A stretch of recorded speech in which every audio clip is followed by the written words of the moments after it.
Assalamualaikum warahmatullahi wabarakatuh. Alhamdulillah wa kafa, wassalatu wassalamu ala rasulil mujtaba, amma ba'd. Raditu billahi rabban wa bil islami dinan wa bi Muhammadin nabiyyan wa rasulah. Wa qala Allah ta'ala fi kitabihil karim, أعوذ بالله من الشيطان الرجيم بسم الله الرحمن الرحيم وأما من خاف مقام ربه ونهى النفس عن الهوى فإن الجنة هي المأوى. النازعات الدم. Ma'asyiral muslimin, jamaah salat zuhur yang dirahmati Allah. Hidup kita ini merupakan sebuah keseimbangan. Allah sudah menciptakan keseimbangan di muka bumi ini. Semuanya sudah ada garisnya masing-masing. Ada kaya, ada miskin.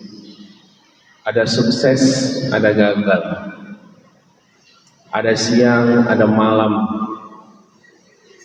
Ada mampu dan ada yang tak bisa. Ada yang Allah beri rezekinya banyak, dan Allah ada yang sulit rezekinya. Maka semua keseimbangan ini adalah di antara sunnatullah. Allah sudah menciptakan semuanya, sudah ada rumusnya, bahwa semuanya harus kita atur sedemikian rupa agar kita mampu sukses di dunia ataupun di akhirat. Maka suatu ketika dalam sebuah riwayat disebutkan Nabi Allah Sulaiman ketika melihat kerusakan yang terjadi di mana-mana, banyaknya orang bermaksiat, maka Nabi Sulaiman melihat apa puncaknya, apa masalahnya. Maka dilihatlah oleh Nabi Sulaiman, masalah sesungguhnya adalah karena hawa nafsu yang dimiliki oleh manusia. Maka Nabi Sulaiman berdoa kepada Allah, ya Allah, bolehlah, atau ya Allah, hapuskanlah hawa nafsu ini dari jiwa manusia. Karena dengan hawa nafsu itu manusia menjadi serakah. Dengan hawa nafsu manusia menjadi penzina, pendosa, ahli maksiat, dan seterusnya. Maka seandainya ya Allah, hawa nafsu ini hilang dari muka bumi ini, maka niscaya manusia akan menjadi manusia yang baik. Maka kata Allah, aku sudah menciptakan semuanya dengan keseimbangan. Kenapa engkau meminta itu? Agar manusia ini baik ya Allah. Maka kata Allah, baiklah, saya akan mencabutlah nafsu ini dari manusia. Ketika itu dengan izin Allah Subhanahu wa taala, Allah cabutlah nafsu itu dari jiwa manusia.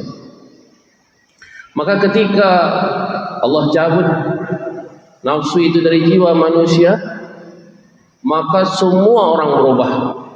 Tidak ada lagi yang melakukan kemaksiatan, masjid penuh, orang semuanya beribadah, puasa, semuanya membantu orang lain, dan seterusnya dan seterusnya. Tetapi pada sisi yang lain dilihat juga orang-orang tidak ada lagi yang di pasar, orang tidak ada lagi yang mau bekerja, semuanya beribadah, semuanya mendekatkan diri kepada Allah, semuanya sibuk dengan ibadah, ritualitas kepada Allah Subhanahu wa taala. Sehingga Nabi Allah Sulaiman melihat tidak ada lagi orang yang di pasar, tidak ada lagi orang yang bekerja. Ketika ditanya oleh Nabi Sulaiman, kenapa engkau tidak ke pasar? Untuk apa kita ke pasar? Yang kita harapkan hanyalah Allah Subhanahu wa taala. Untuk apa kita bekerja? Cukuplah apa yang ada ini kita makan. Kemudian target kita adalah kita masuk surga. Maka fahamlah Nabi Allah Sulaiman bahwa sesungguhnya Allah sudah menciptakan segala sesuatunya itu berpasang-pasangan, ada baik, ada buruk, ada pahala, ada dosa, ada orang yang melakukan kebajikan, ada yang melakukan kemungkaran. Maka ma'asyiral muslimin yang dirahmati Allah, Allah semuanya sudah menskenariokan itu semua. Ada namanya at-tawazun. Maka seseorang yang ketika dia berdosa, maka Allah kasihkan jalan keluar baginya, yaitu bertaubatlah. Ketika dia melakukan kemaksiatan, kembalilah, hijrahlah. Yang selama ini jauh dari Allah, maka adalah momentum hijrah.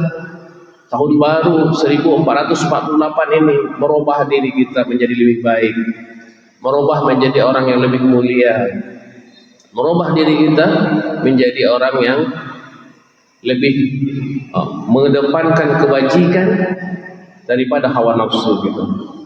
Maka ada 3 hal kata Imam Ibnu Qayyim Al-Jauzi yang harus kita jaga keseimbangannya. Yang pertama yang harus kita jaga keseimbangannya, keseimbangan antara al-khauf war raja, yaitu keseimbangan rasa takut dan keseimbangan pengharapan dari Allah Subhanahu wa taala.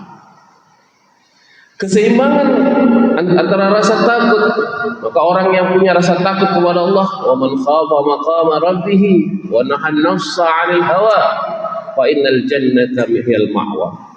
Orang yang takut akan siksa Allah Subhanahu wa taala, kemudian menahan diri dari hawa nafsunya, maka merekalah orang-orang yang akan Allah masukkan ke dalam surga. Dalam surah As-Sajdah Allah Subhanahu wa taala menyebutkan, tatajafa junubuhum 'anil madaji, mereka berdoa kepada Rabbnya, yad'una rabbahum khaufan wa tama'an, mereka memanggil berharap kepada Allah penuh dengan takut dan harap. Ada keseimbangan ma'asyiral muslimin dan dirahmati Allah, rasa takut terhadap murka Allah Subhanahu wa taala, terhadap azab Allah, tetapi senantiasa berharap ar-raja terhadap rahmat dan kasih sayang Allah yang akhirnya mendorongnya senantiasa beramal, melakukan kebajikan. Setiap hari kita berusaha melakukan kebajikan sekecil apapun. Kalau seandainya kita hanya takut terhadap azab Allah, ketika kita mendengar bagaimana azab yang akan ditimpa kepada orang-orang yang dimurkai Allah di alam kubur, kemudian di akhirat di neraka akan diazab oleh Allah Subhanahu wa taala, mungkin merinding kita. Tak akan mampu kita berjalan di muka bumi ini, tidak akan mampu kita melakukan hal apapun. Begitu beratnya dosa yang akan kita tanggung dari perbuatan kita. Tetapi pada sisi yang lain, ketika kita melihat dosa-dosa itu, harus ada amalan-amalan yang kita lakukan, perbuatan-perbuatan baik sekecil apapun. Dan bulan Muharram ini Kementerian Agama dan pemerintah mendeklarasikan dan menyebutkan bulan Muharram ini sebagai bulan wakaf, agar kita senantiasa melakukan kebajikan, perbuatan baik, apapun yang kita bisa kita lakukan, kita lakukan. Sekecil apapun, semampu kita, seperti apa yang bisa kita lakukan. Subhanallah, beberapa hari yang lalu saya ditelepon oleh salah seorang wakif yang berwakaf. Ustaz, saya ingin berwakaf, Ustaz. Baik, saya bilang, saya kasih nomor wakaf, lembaga wakaf yang saya pimpin, wakaf Muhammadiyah yang saya pimpin. Kemudian saya kasih nomornya dan saya tanya, Ustazah mau berwakaf berapa? Saya pikir wakafnya 1 juta, 2 juta. Dia bilang, saya mau wakaf 100 juta, Ustaz. Masya Allah, 100 juta. Dia berwakaf 100 juta. Dan saya tahu beliau ini bukan orang kaya, bukan artinya dia punya rumah mewah, punya fasilitas, punya kedudukan yang tinggi. Dosen biasa saja. Saya tidak terlalu kenal, tapi Masya Allah. Dan saya tanya, kenapa ibu mau berwakaf sampai 100 juta ini. Udah Ustaz, saya rasa kebutuhan saya sudah cukup. Dan saya gemar sekali untuk berwakaf.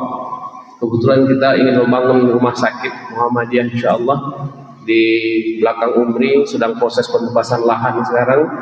Sudah lebih 8.000 meter yang sudah kita bebaskan, insyaallah 12.000 lagi kita targetkan, kita bebaskan dan kita dirikan rumah sakit Muhammadiyah untuk kemaslahatan umat. Dan subhanallah, ketika saya katakan kita pengen mengekspos lah, menyampaikan ini di forum untuk terima kasih kita dari lembaga wakaf kepada wakif yang sudah mewakafkan, beliau katakan tidak usah Ustaz, cukuplah Allah saja yang mengetahui semua amalan saya. Masyaallah muslimin yang dirahmati Allah, ini diantara sifat orang yang khauf takut kalau seandainya ada unsur riya di dalam zakatnya, wakafnya, bantuannya.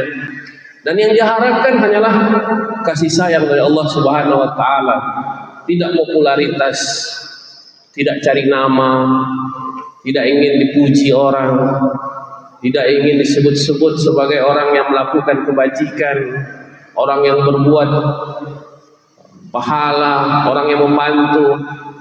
Dan inilah ya, ciri khas orang-orang yang Allah sebutkan dalam Al-Quran tadi. Wa amma man khafa maqama rabbih wa nahan nafsa 'anil hawa. Dia takut akan murka Allah dan dia tahan hawa nafsunya. Dan mereka disebut Allah tadi, tatajafa junubuhum 'anil madaji'. Mereka itu menjauhkan badannya dari tempat-tempat tidur. Yad'una rabbahum khaufan wa tama'an. Mereka memohon kepada Allah Subhanahu wa taala dengan rasa takut dan rasa harap dari ampunan Allah, harap pahala dari Allah dan harap kebaikan dari Allah Subhanahu wa taala. Yang kedua, ma'asyiral muslimin yang dirahmati Allah, yang dipesankan oleh Imam Ibnu Qayyim adalah menjaga antara ikhtiar dan tawakal, antara usaha dengan penyerahan hasil kepada Allah Subhanahu wa taala. Ikhtiar adalah usaha yang maksimal sesuai dengan sebab-sebab yang dibolehkan. Dalam bahasa lain disebut dengan mujahadah, bersungguh-sungguh.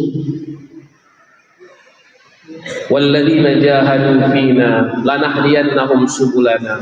Orang-orang yang bersungguh-sungguh di jalan kami, kata Allah, maka niscaya kami akan tunjukkan jalan-jalan baginya. Maka di dalam Al-Quran Allah Subhanahu wa taala menyebutkan Allah Subhanahu wa taala menyebutkan am hasibtum an tadkhulul jannah, apakah kamu mengira kamu akan dimasukkan oleh Allah begitu saja ke dalam surga? Walamma ya'lamillahu alladhina jahadu minkum wa ya'lamus sabirin. Sedangkan Allah belum melihat siapa orang-orang yang bersungguh-sungguh di antara kamu dan siapa orang yang bersabar. Maka ketika ada masalah yang menimpa kita, ada kesulitan hidup yang mungkin terjadi, atau ada usaha yang tidak berhasil-hasil, maka yang harus dipertanyakan seberapa besar mujahadah, kesungguhan yang sudah kita lakukan. Karena sesungguhnya ketika kita melakukan sungguh-sungguh, maka hasil itu tidaklah akan keluar daripada usaha yang sudah dilakukan. Maka Allah Subhanahu wa taala mengingatkan kepada kita, ketika melaksanakan ibadah, laksanakanlah ibadah dengan sungguh-sungguh. Maka kenapa ketika azan berkumandang kita bersegera datang ke masjid, agar tanda kesungguhan kita kepada Allah Subhanahu wa taala. Kita tidak melalaikan Allah Subhanahu wa taala. Ketika kita salat, kita bersungguh-sungguh dalam salat kita, yang disebut dengan khusyuk. Itu tanda bahwa sesungguhnya kita berharap kepada Allah dengan kesungguhan, dengan usaha yang sungguh-sungguh. Ketika kita punya harta, kita sedekahkan, kita infakkan, kita berikan bantuan kepada orang lain sebagai kesungguhan kita bahwa kita mengharapkan ridho dari Allah Subhanahu wa taala. Maka ma'asyiral muslimin yang dirahmati Allah, usaha yang disebut dengan mujahadah adalah ciri khas orang yang beriman dan bertakwa. Mereka senantiasa melakukan kebajikan semaksimal mungkin, sedaya upaya. Maka dalam peristiwa hijrah kita baca bagaimana kesungguhan yang dilakukan oleh para sahabat ketika mereka hijrah dari Mekah ke Madinah dengan tidak membawa satu barang apapun. Semuanya dia tinggalkan di kota Mekah karena dilarang oleh orang-orang Quraisy ketika itu. Kalau engkau ingin hijrah, hijrah saja, tapi hartamu harus engkau tinggalkan. Apa yang kamu cari di kota Mekah harus kamu tinggalkan, tak boleh kamu bawa. Tetapi dengan kesungguhan, dengan mengharapkan ridho dari Allah Subhanahu wa taala, dengan tawakal kepada Allah, semuanya mereka tinggalkan. Dan ketika mereka hijrah ke Madinah, mereka bersungguh-sungguh untuk mendapatkan ridho dari Allah, sehingga tidak sedikit di antara kaum muhajirin yang awalnya mereka tidak punya apa-apa ketika mereka hijrah, tetapi tidak lama berselang mereka hijrah, mereka menjadi orang yang sukses. Abdurrahman bin Auf, Utsman bin Affan yang mampu mewakafkan jutaan dinar, Abdurrahman bin Auf yang mampu mewakafkan, menyedekahkan 1000 ekor onta dalam perang Tabuk, yang sungguh kita baca dari ketidakpunyaan apa-apa, tetapi kesungguhan mereka di jalan Allah, mereka menjadi orang-orang yang kaya dan sukses. Dan ma'asyiral muslimin yang dirahmati Allah, kesungguhan inilah sesungguhnya yang senantiasa kita pelajari dari para sahabat, dan mereka orang yang dimuliakan, dan mereka orang yang diberikan tempat terbaik oleh Allah Subhanahu wa taala. Nasrun minallah wa fathun qarib wa basyiril mu'minin. Wassalamualaikum warahmatullahi wabarakatuh.